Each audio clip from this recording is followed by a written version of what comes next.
is a lie. And that's what the news media are doing in every story that matters, every day of the week, every week of the year. You know the outlines of right and wrong. You're born knowing them. When honest people say what's true, they become powerful. The liars who've been trying to silence them are outframed.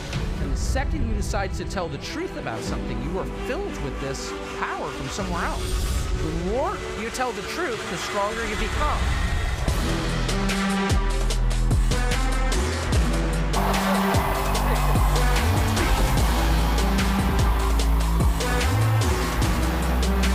Amazing. Thank you. Oh my gosh. Thank you for having me.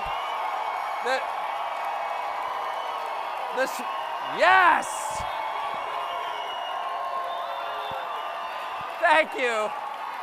The smoke machines are so affirming. Wow, this is, thank you for having me.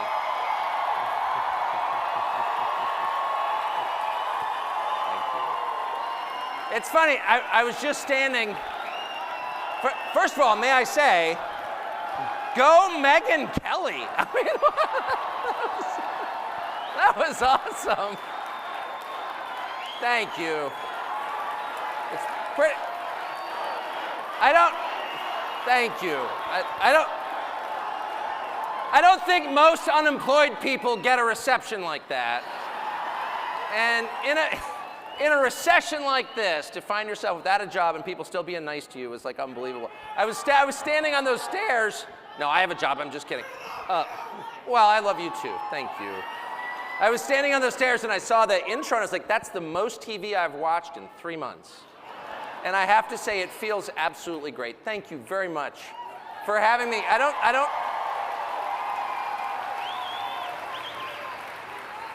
Roger Stone, ladies and gentlemen. All the cool people are here. It's like unbelievable. Wow. Yeah, I haven't been around a ton of people in a while, but I never miss this event ever.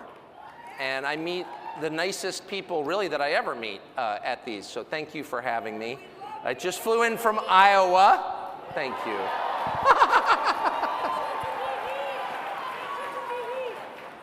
Which is a wonderful state, and it follows. If you ever travel domestically, remember, the worse the weather, the nicer the people, and the more fattening the food. And so that state, worst weather in the world, nicest people, and I met basically your Republican field. They're -1.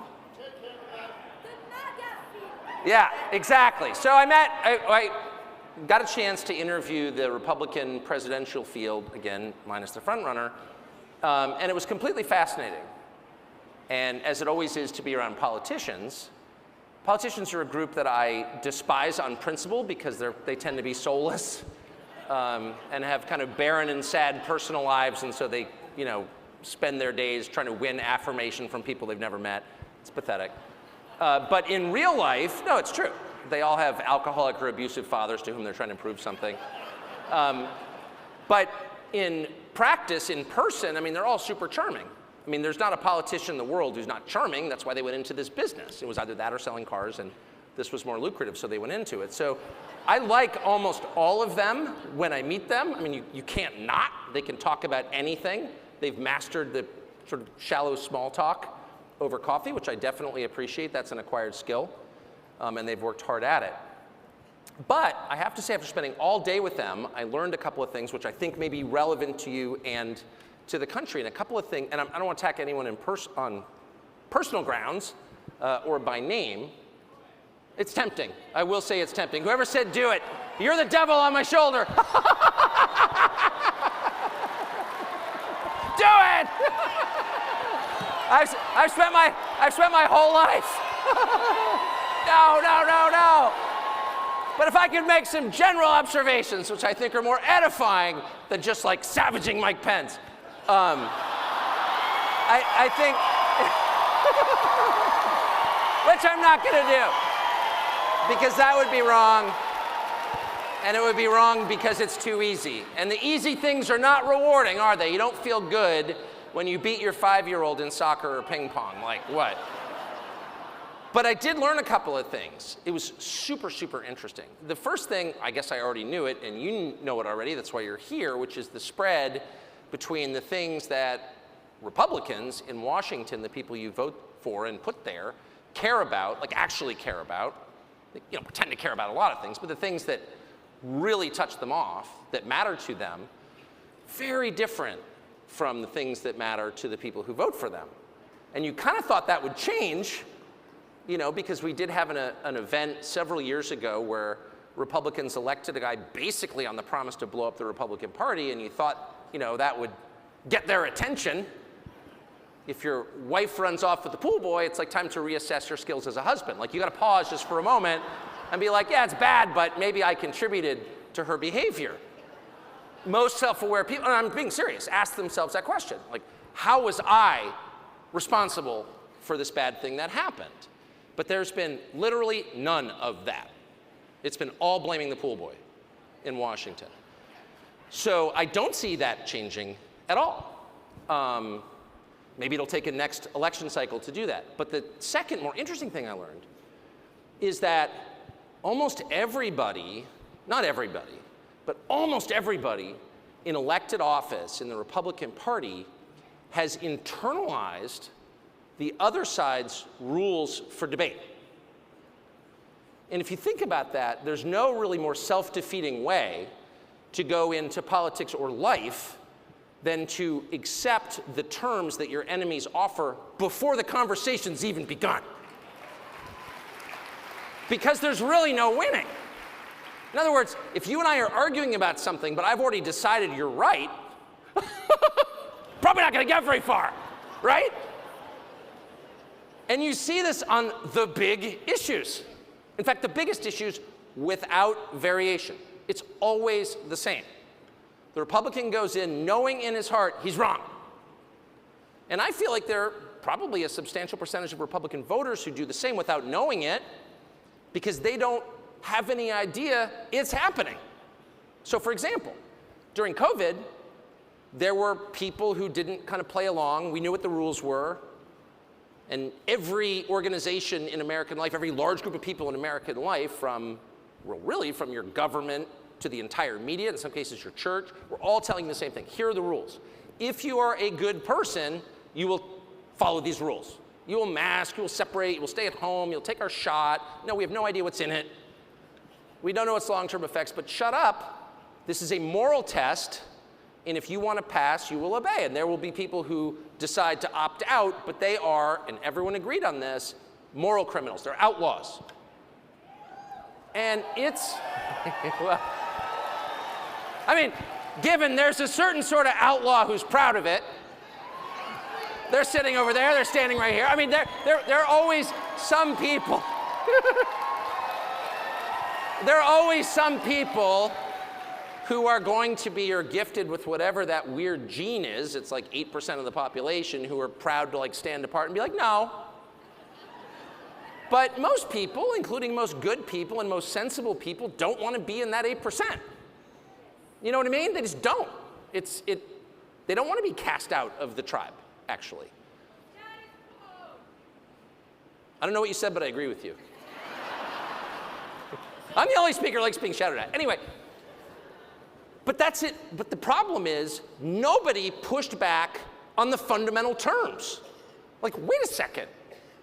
You know, is there evidence for this? Do you know this to be true? Don't Americans have an inherent, which is to say a right they were born with, an inherent right to make their own decisions about how they live on the most basic level, what medicine they put in their body, where they travel? Nobody said that. And of course, the media never presented that as an option. You saw this in the war in Ukraine. It began, and the first thing you knew, I mean, you could have like divergent opinions, I guess, about which weapon systems to send, but you were told at the very beginning that, you know, Russia was our enemy. One thing we know about this is that one side is bad and one side is virtuous. And, you know, I think a lot of decent people would reach that conclusion independently. I'm not contesting that. I think it's completely fair to think Russia's bad and Ukraine's good. But it's also within bounds to not agree with that.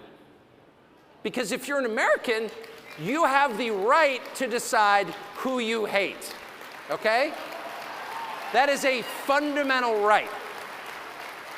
No one is allowed to force you to be mad at somebody else. If you're an adult, you get to decide. And you get to decide on the basis of whatever criteria you want. And it's totally fair to say, well, I don't know. I'm not mad at that person. You're not a criminal for thinking that. It's not a criminal act not to hate somebody.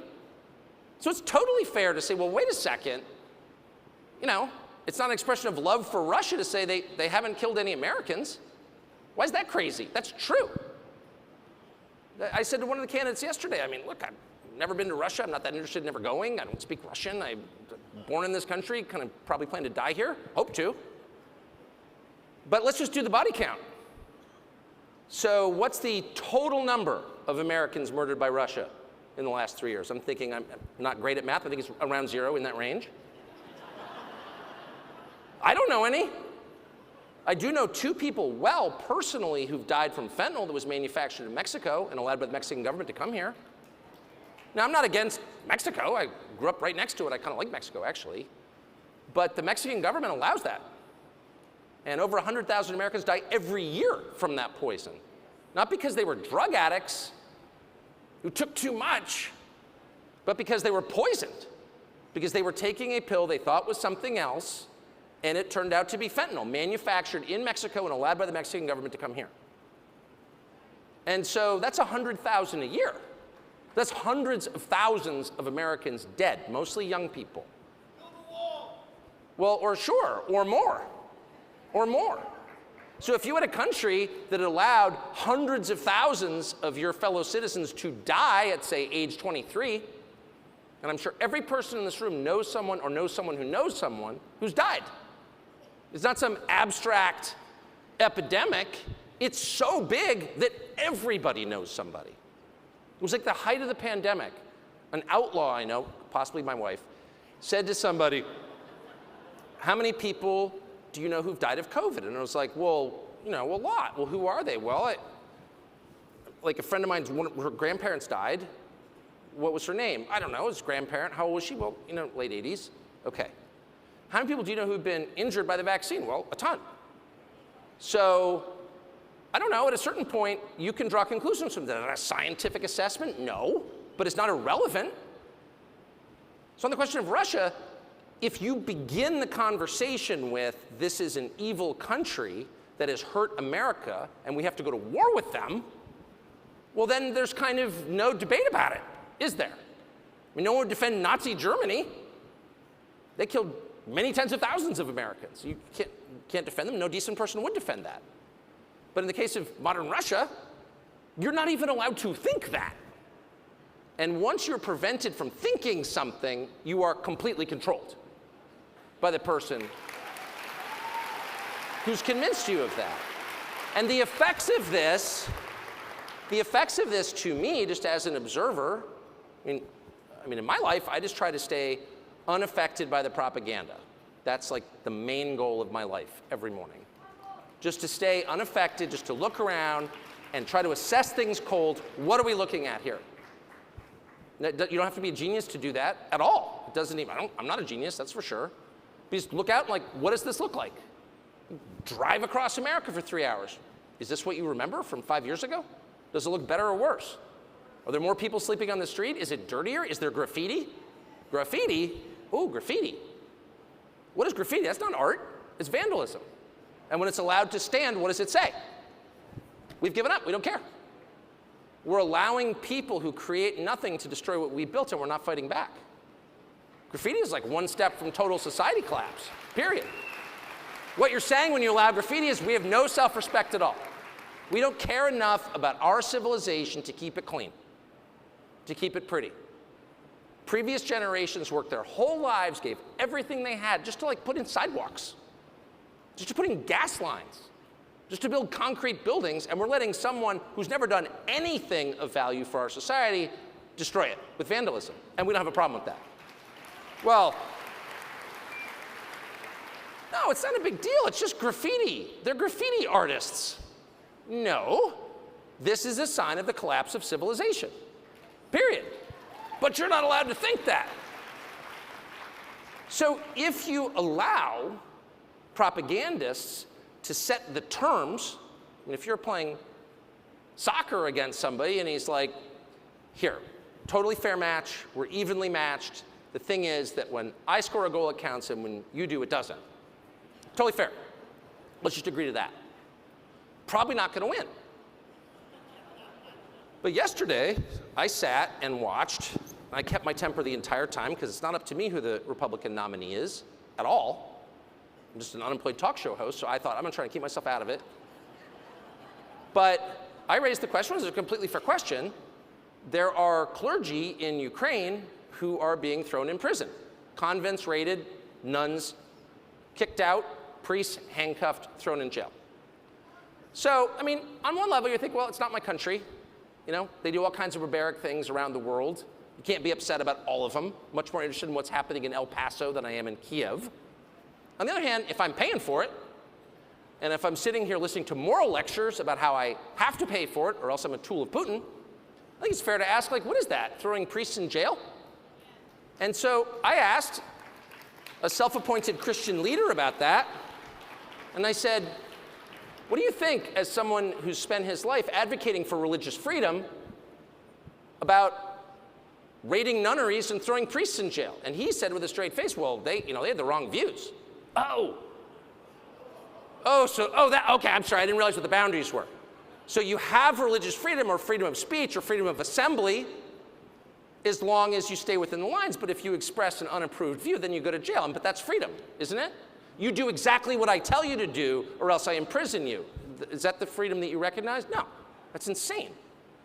And so that irritated me, and I said, well, but don't you think as a Christian leader you should say something when Christian clergy are imprisoned for their views? No. And how dare you say that? And this person was joined by a chorus of people on the right. Yeah, shut up. Shut up. National Review wrote a piece this morning. Shut up, it's bigoted to notice that Christian clergy are being imprisoned in Ukraine. And my view would be, maybe you care, maybe you don't, but if you're a Christian leader and Christians are going to jail for their views, you are required to say something. And if you don't, you're not much of a Christian leader. And by the way, the person I was speaking to is a person, I think, of real faith and of decency. Like, I would let him babysit my kids. Not for long, but for dinner.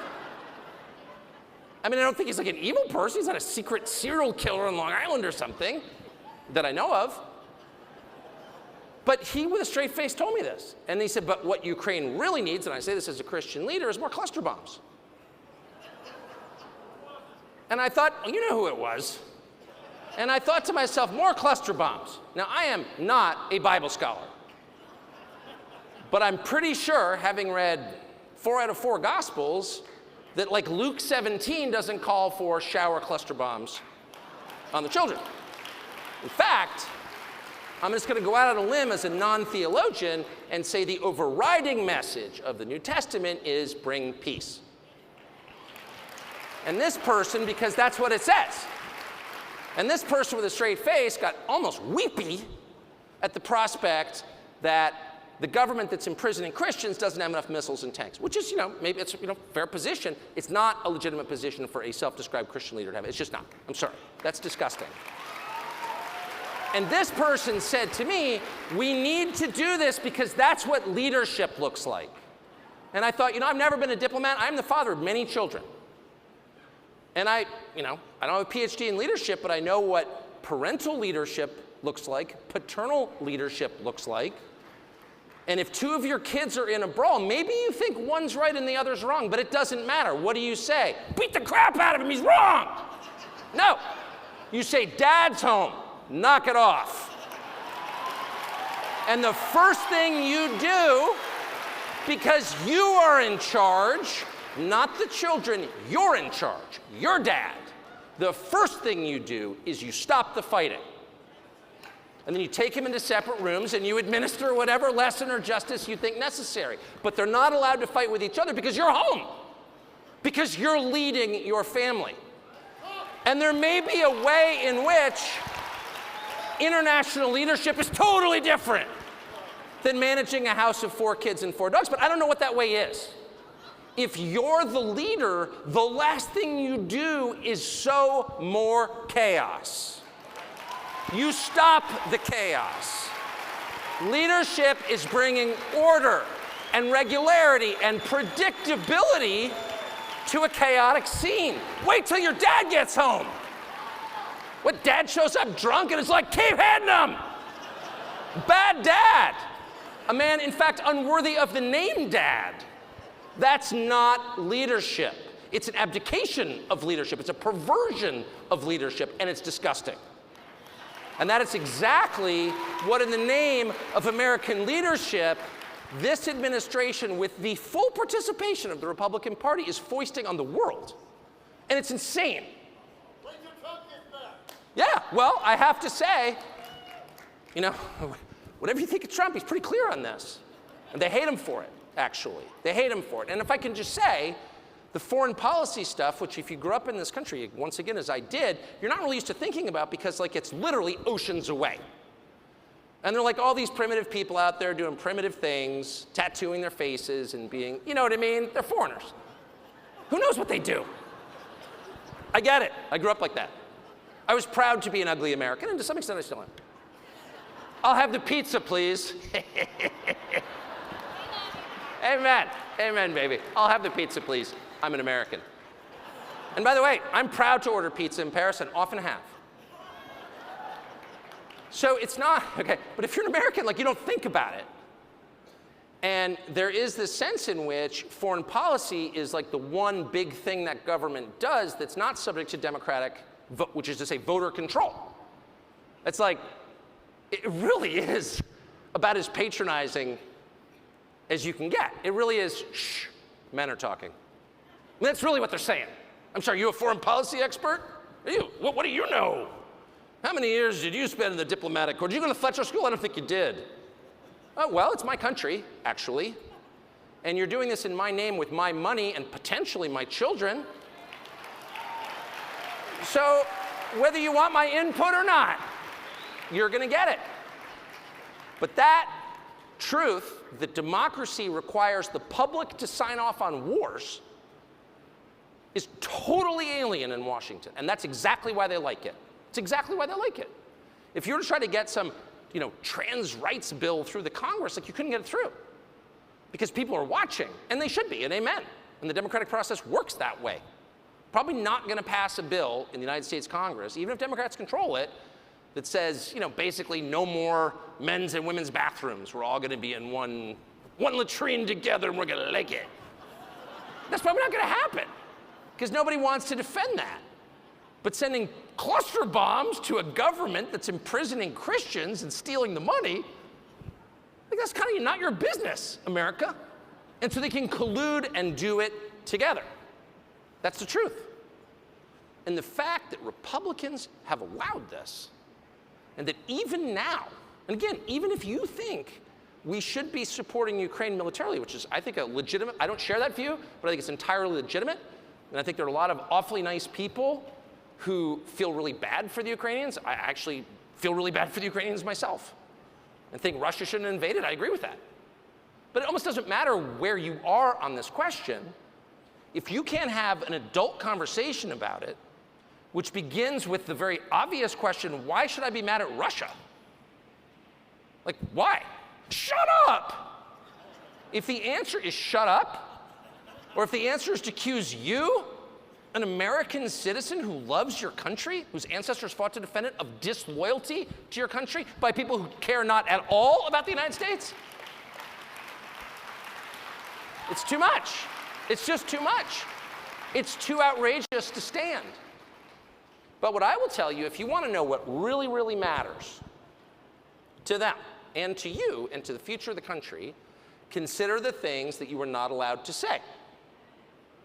I noticed this right after January 6th. I'll never forget it as long as I live. As a very literal, not super quick, not highly clever person, I was completely content to believe January 6th was what it looked like to me on TV, which is a bunch of angry people who thought the election was stolen from them, who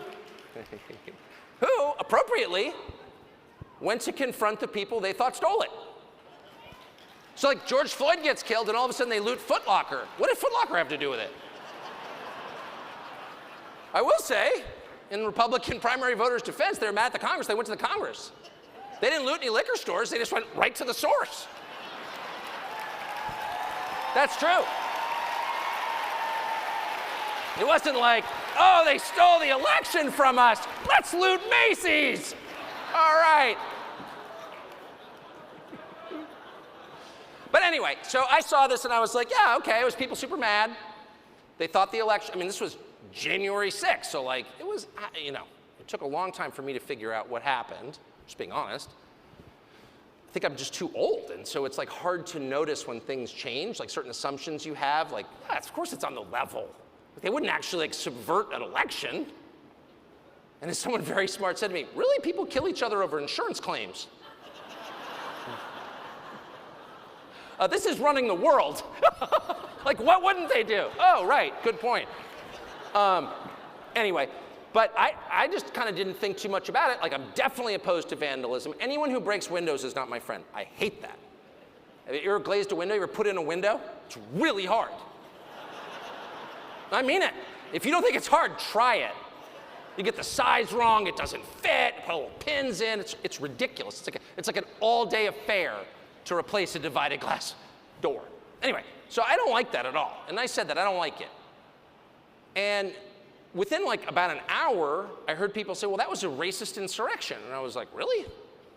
I didn't know race had anything to do with it. I didn't hear one person say a word about race, and an insurrection, call me literal, is when armed people try to overthrow the government. That didn't seem to happen either. So I just pretty innocently said, you know, bad, probably not a racist insurrection. What? Shut up! Racist insurrectionist? And I remember thinking, well, you know, obviously people are feeling hated.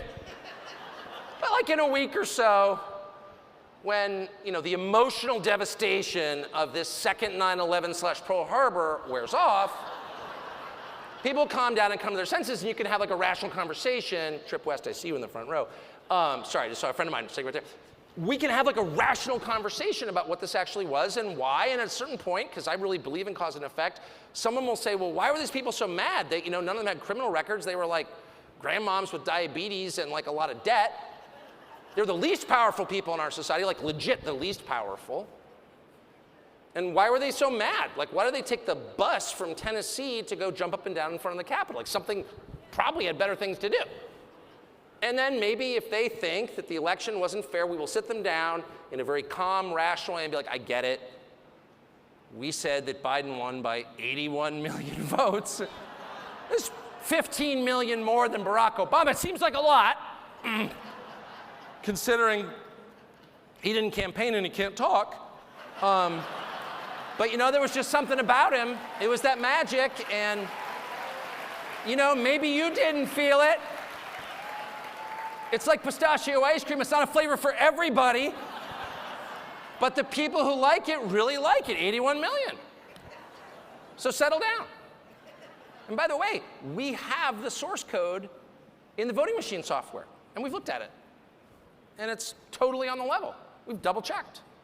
We wouldn't let like an electronic voting machine hide their software from us. Like, never do that.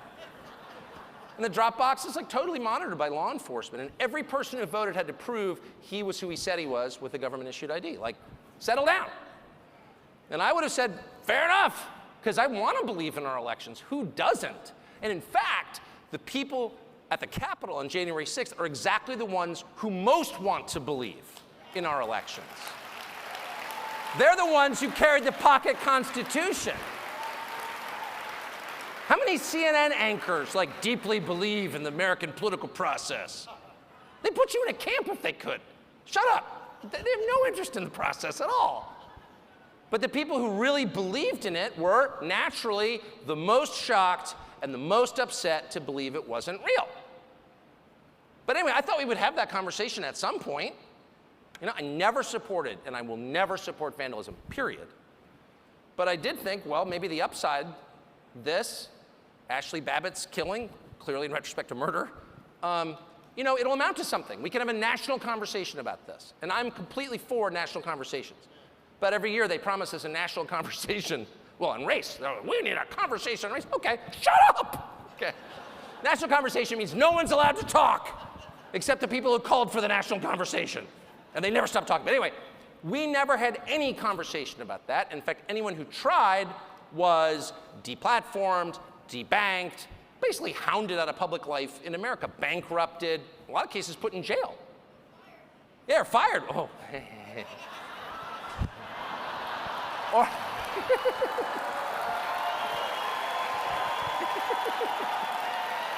pretty funny. Anyway, excuse me. Sorry, I was so into it, I like lost all self-awareness for a minute, sorry. But we never, not only do we not have that conversation was literally banned. Now it's in the guidelines of most of the big social media companies, you can't have that conversation. So I would make a couple of points. And the most obvious one is, any country that doesn't allow a free discussion of the process by which its leaders are elected is not a democracy, by definition. A country without free speech is not a democracy. Free speech is a prerequisite to democracy. You can't have it without it. You can't have a dinner party without dinner.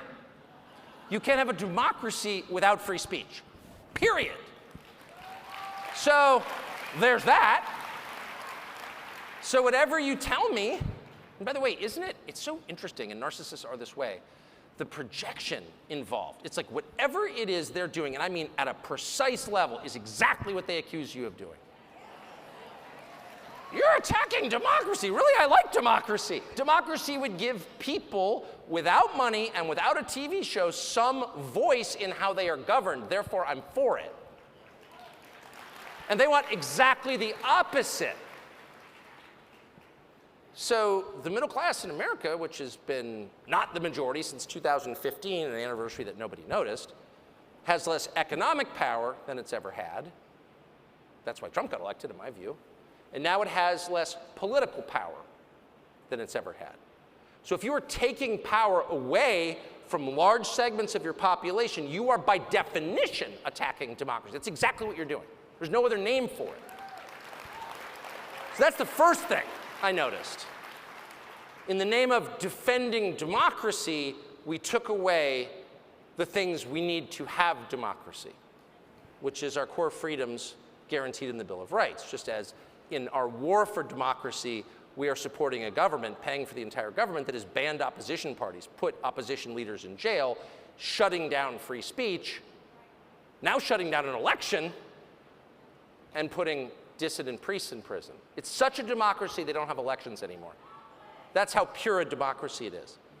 But the second thing, and what's I think more applicable to this conversation, I learned, is that their response was the tell. If you want to know what they care about, if you want to know what's important, listen to how they respond when you say something unapproved about it.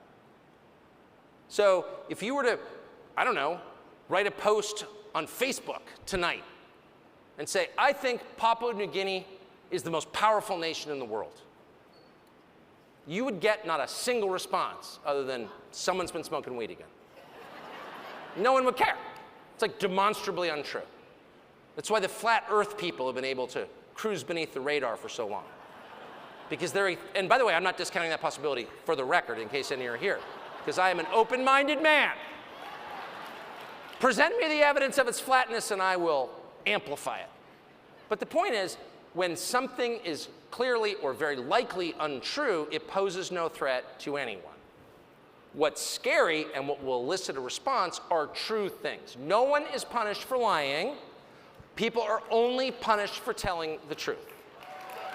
You could literally wake up tomorrow, move to the Bahamas, start a fake cryptocurrency, defraud 1 million investors around the world of billions of dollars. I'm just saying you could do it, and I'm not recommending it. Note to the FEC, not recommending it. But you could do that, and you could get caught, and people might have like a balanced view of you. He's really smart, good guy. Got a little over his skis, as we say. But like, I'm not gonna hate on him, right? We all make mistakes. Like, who here, raise your hand if you haven't defrauded 1 million investors with a fake cryptocurrency. Okay, there are some. You cast the first stone then. Those kinds of crimes, which is to say actual crimes, like burning down buildings, impoverishing people, starting totally counterproductive wars we can't win that kill a lot of our citizens, leaving the border open so 7 million people can walk across. Those are not small things. That's not all like forgetting to fold your napkin correctly at Thanksgiving. Those are like actually kind of world historic crimes. Never punished. What are the crimes that are punished? Thought crimes. Thinking the wrong thing, having the wrong beliefs, saying unapproved words. And those words are always true. They are always true. So when you hear somebody, and by the way, it's so hard to know what's true. I mean, often, to the extent I ever talk to people, which is fairly rarely, no, but like, going through an airport or something, I hate the news, it's all so dishonest. Where do you get your news? And I always try to be honest and say I don't get any news.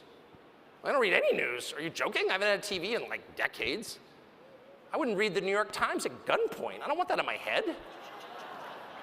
Do you know what I mean? It's like worse than porn. It's horrible. And it's just bad for you. You know, you don't put untrue things in your head on purpose. So how do you know what's true? Well, that's a great question. And in fact, it's like the only question really in life. And the honest answer is you can't really know because you're not God. And so I think it's super important to approach everything with the requisite humility, acknowledging that these things are very complicated and you can't really know. And at some point, probably the second you die, you will know. And that's definitely the upside of dying, in my opinion. But in this life, you can't, and you're never going to, and you're a lunatic if you think you can imagine the future or divine the precise truth about anything. Because you can't. And by the way, anyone who thinks he can is likely to become Mussolini. Like, that's a bad path. If you wake up in the morning and think, I'm the only person who possesses the truth, you are clinically insane. So seek help. But within the bounds of our abilities as people, you can get pointed in the direction. Where's the North Star? You can get there. And how do you know? And it's really simple. Who are the thought criminals and what are they saying? What are they saying? They're saying crazy things like the water's turning the frogs gay. What a crazy person. Let's make him pay $1 billion. Water's actually turning the frogs gay, that's true. Turns out. Years later they tell us. Turns out it's true. Yeah, it's actually true. I'm not endorsing any specific person's theories about anything. But I am telling you that the people who censor your words and thoughts have this is one thing I'll say about them, they have a very precise and well-calibrated sense of what's important. They know. These are not frivolous people. They can smell like your dog can smell. Like your parents could smell in high school if you smoked a Marlboro. They know what's important. They don't waste any time in the unimportant stuff. And so I would honestly say a lot of the debates we have, and certainly a lot of the ones that I've engaged in, probably diversions from the things that really matter, honestly. And that may account for why every time I was out of the country last week and I came back and I feel like I've got a duty to be up on the news, to read all these texts, and like everything I read is like a new height of insanity. I'm like, that is the Mount Everest of lunacy. It can't get any crazier than that at all. Breastfeeding men or whatever. You know, we're gonna give back Nebraska to an Indian tribe that no longer exists. We're not doing that, by the way. Omaha's safe. But I'm just saying, every one of these stories enraged me. And of course, that was probably the point. I really believe that the exponential growth of totally irrational claims by the other side, things that no sane person could, beginning with men can give birth, but there are 1 million of them, that these claims are actually designed to take people like me and send us off into a screaming fit so we don't notice that actually they're looting the country. I think that. I don't think there is a single member of Congress, except like maybe the dumbest, maybe Ocasio-Cortez or something, but the normal ones, or semi-normal ones. I mean, grading on a curve. I don't think there's a single Democratic member of Congress who cares at all about trans rights. I don't think there's a single one who thinks men can breastfeed, because like not one in history ever has. Quite a bit of evidence to the contrary on that claim. I don't think they believe it. I really don't. And by the way, it's super important to push back against them and to call them crazy, because they are. I'm not saying a retreat from these things at all. I'm merely saying if they throw a story in your face that's so nuts that you can only growl like a dog in response, they're probably doing that on purpose. And you should probably look around and ask yourself, what are the topics that no one's even pushing back on? What are the topics that their response is so ferocious that people are like, I don't want to deal with it? One of them is the war in Ukraine. Another's COVID. And, of course, the third is January 6th. And you have to ask, why is that? Well, it's not by accident, trust me. There is a reason. So, what'd you say? I don't know what, you know what, the thing about that story, it's just a mystery to me. No one was more shocked than I was. Are you serious? In the Biden White House, somebody left an 8-ball of cocaine in a public, I was like, I said to my wife, it's just not in character, you know? I just don't believe it. It's clearly a setup. I went right back to Marion Barry and I was like, somebody set you up. I'm serious. It was, you know what I mean? It was like, it was so, I'll stop with it. That was my favorite story of all time. Because it just explains all the behavior. It really does. I mean, I worked in the media business for my whole life, so I know what the behavior looks like. But it's like crazed and grandiose. I've got a plan. You're not going to believe it. It's unbelievable. It's going to totally work. What we're going to do is we're going to totally rearrange everything, okay? We've been doing things a certain way for a long time, okay? And it's worked, but I've got a better plan.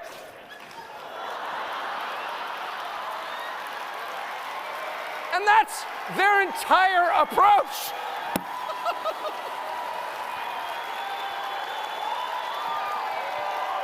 So if I could just give you one piece of advice, after 27 years in the television business, don't trust a man with numb gums.